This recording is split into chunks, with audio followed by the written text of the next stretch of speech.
ಚಾನೆಲ್ಗೆ ಸ್ವಾಗತ. ನಾನು ಶಂಕರ ಹೆತ್ತೂರು. ಯುಎಸ್ ನ ಯೂನಿವರ್ಸಿಟಿಯಲ್ಲಿ ಪನ್ನೀರ್ ಗಲಾಟೆ.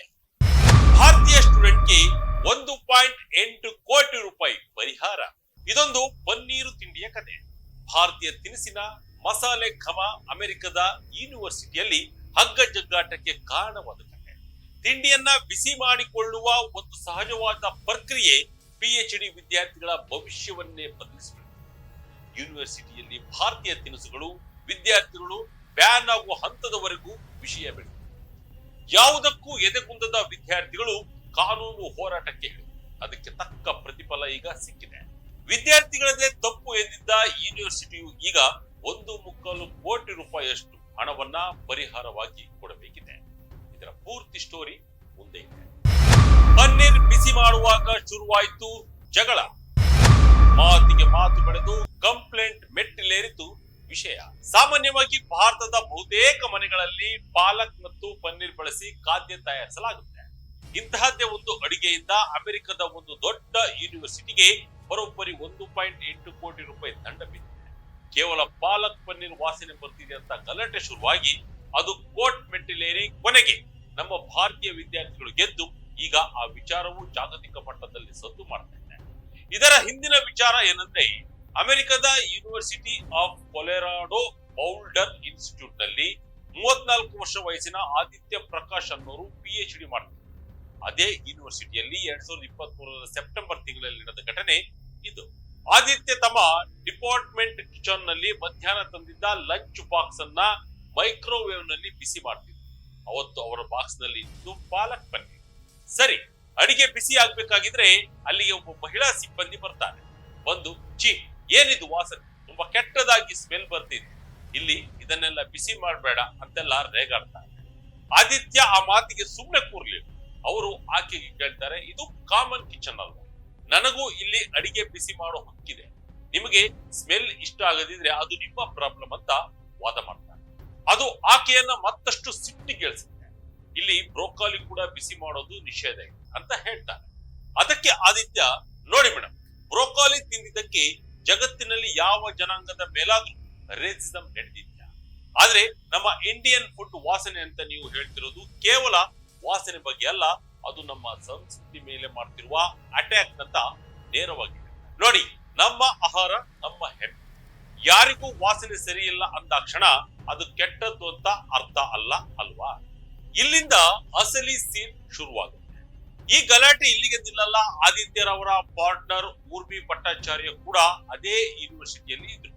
ಇಬ್ಬರು ಸೇರಿ ಈ ತಾರತಮ್ಯದ ವಿರುದ್ಧ ಧ್ವನಿ ಎತ್ತಿದ್ರು. ಅಲ್ಲಿಯ ವಿಷಯ ಇನ್ನಷ್ಟು ದೊಡ್ಡದಾಯಿತು.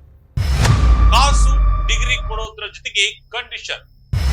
ಕಳೆದ ವರ್ಷವೇ ಆಗಿದೆ ಸೆಟ್ಲ್ಮೆಂಟ್. ಒಂದು ತಿಂಡಿಯ ವಿಚಾರಕ್ಕೆ ಆದ ಗಲಾಟೆಯ ಬಗ್ಗೆ ಯೂನಿವರ್ಸಿಟಿ ಏನು ಮಾಡ್ತು ಗೊತ್ತಾ? ದೂರು ಕೊಟ್ಟು ಪ್ರಶ್ನೆ ಮಾಡಿದ ಭಾರತೀಯ ವಿದ್ಯಾರ್ಥಿಗಳಿಗೆ ಕಿರುಕುಳ ಕೊಡೋಕೆ ಶುರು ಮಾಡಿದ್ರು. ನೀವು ಆ ಮಹಿಳಾ ಸಿಬ್ಬಂದಿಗೆ ಭಯ ಹುಟ್ಟಿಸಿದ್ದೀರಾ ಅಂತ ಆದಿತ್ಯ ಮೇಲೆ ಪದೇ ಪದೇ ಮೀಟಿಂಗ್ ಮಾಡೋಕೆ ಶುರು ಮಾಡಿದ್ರು. ಇನ್ನು ಟೀಚಿಂಗ್ ಅಸಿಸ್ಟೆಂಟ್ ಆಗಿ ಕೆಲಸ ಮಾಡ್ತಿದ್ದ ಊರ್ಮಿ ಅವರನ್ನ ಆ ಕೆಲಸದಿಂದ ಯಾವುದೇ ಕಾರಣ ಇಲ್ಲದೆ ತೆಗೆದು ಹಾಕಲ್ಲ. ಇಷ್ಟೇ ಅಲ್ಲ, ಇವರಿಬ್ಬರು PhD ಮಾಡ್ತಾ ಅರ್ನ್ ಮಾಡ್ತಿದ್ದ ಮಾಸ್ಟರ್ ಡಿಗ್ರಿಯನ್ನ ಕೂಡ ಕೊಡಲ್ಲ ಅಂತ ಯೂನಿವರ್ಸಿಟಿಯು ಮೊಂಡುತನ ತೋರಿಸೋಕೆ ಶುರು ಮಾಡುತ್ತೆ. ಯೂನಿವರ್ಸಿಟಿ ತನ್ನ ಅಧಿಕಾರ ಬಳಸಿ ಈ ಇಬ್ಬರು ಸ್ಟೂಡೆಂಟ್ಸ್ ಕೆರಿಯರ್ ಹಾಳು ಮಾಡೋಕೆ ನೋಡಿದಾಗ ಆದಿತ್ಯ ಮತ್ತು ಊರ್ಮಿ ಇಬ್ಬರು ಹಿಂದೆ ಸರಿಯಲಿಲ್ಲ. ಅವರು ಅಮೆರಿಕದ ಫೆಡರಲ್ ಕೋರ್ಟ್ ನಲ್ಲಿ ಕೇಸ್ ಹಾಕಿದ್ರು. ನಮ್ಮ ಸಾಂಸ್ಕೃತಿಕ ಆಹಾರದ ಬಗ್ಗೆ ಇವರು ಮಾಡ್ತಿರೋದು ಸಿಸ್ಟಮಿಕ್ ಬಯಸ್ ಅಂತ ವಾದ ಮಾಡಿದ್ರು. ಕೊನೆಗೆ ನ್ಯಾಯಕ್ಕೆ ಗೆಲುವಾಯಿತು. ಅನಂತರ 2025 ಸೆಪ್ಟೆಂಬರ್ ನಲ್ಲಿ ಯೂನಿವರ್ಸಿಟಿ ಇವರ ಜೊತೆ ಸೆಟಲ್ಮೆಂಟ್ ಮಾಡಿಕೊಂಡು ಬರೋಬ್ಬರಿ $2 ಲಕ್ಷ ಅಂದ್ರೆ ನಮ್ಮ ಇಂಡಿಯನ್ ಕರೆನ್ಸಿಯಲ್ಲಿ ಸುಮಾರು 1.8 ಕೋಟಿ ರೂಪಾಯಿಯನ್ನ ಪರಿಹಾರವಾಗಿ ಕೊಟ್ಟಿದ್ರು.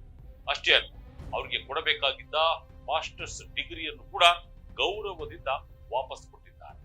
ಆದ್ರೆ ಅದರ ಜೊತೆ 2 ಕಂಡೀಷನ್ ಕೂಡ ಹಾಕಿದ್ದಾರೆ. ಏನಂದ್ರೆ, ಇನ್ನು ಮುಂದೆ ಈ ಯೂನಿವರ್ಸಿಟಿಯಲ್ಲಿ ಇಬ್ಬರಿಗೂ ಕೆಲಸ ಮಾಡುವ ಅವಕಾಶ ಸಿಗೋದಿಲ್ಲ. ಅಷ್ಟೇ ಅಲ್ಲ, PhD ಅಥವಾ ಯಾವುದೇ ಡಿಗ್ರಿ ಪಡೆಯೋಕು ಅಡ್ಮಿಷನ್ ಪಡೆಯೋಕು ಆಗೋದಿಲ್ಲ.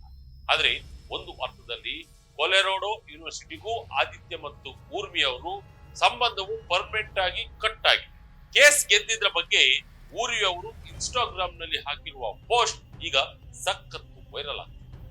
ಅವರು ತಮ್ಮ ಪೋಸ್ಟ್ ನಲ್ಲಿ ನಾನು ನನಗಿಷ್ಟ ಬಂದಿದ್ದನ್ನ ತಿನ್ನೋ ಸ್ವಾತಂತ್ರ್ಯಕ್ಕಾಗಿ ಹೋರಾಡಿದೆ.